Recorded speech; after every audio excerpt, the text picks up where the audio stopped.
All right, it has been about 3 weeks since I filled the water tank.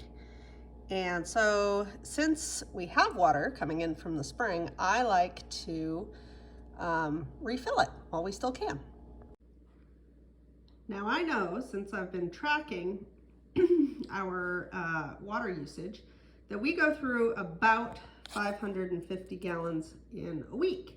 So since it's been a little over 3 weeks, that means that I should have about 1,650 gallons to put in the water tank.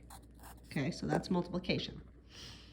If I come over here, you'll see that I'm dividing that number by 9. The reason I'm dividing that number by 9 is because I know that our pump puts out about 9 gallons a minute. So the question here is how many minutes I need to run the pump. So I did my long division, which I won't walk you through because I know it's everybody's favorite part. But I got 183.3 minutes, which is, I'm going to round up to 200 minutes. I'm doing that because it's actually been longer than 3 weeks.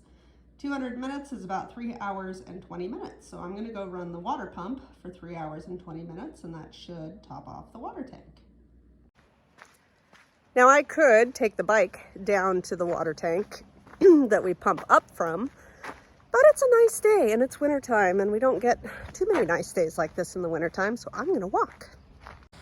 So I'm down here at the pump, and normally I wouldn't top it off with fuel, but I went ahead and filled up the gas tank because it's gonna run for such a long time and I need to time it. I don't want it to run out of fuel before I am ready for it to, because I can't hear it over the sound of the creek, which is pretty cool.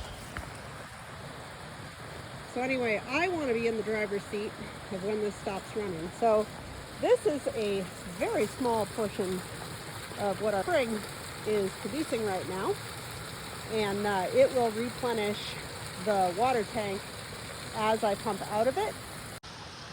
This is about a 2,500 gallon tank. I won't need to worry about that running dry, which would be very bad for the pump. So it's okay to run it for a longer period of time, even if for some reason, like, I forget about it or something happens. It's not going to hurt anything. So here we go. We're going to start the pump. We are off and running. So now I just set my timer for 3 hours and 20 minutes, and then I will take a look out the back door, check and see what the water tanks are doing. If they're overflowing, I'll come down here and turn it off.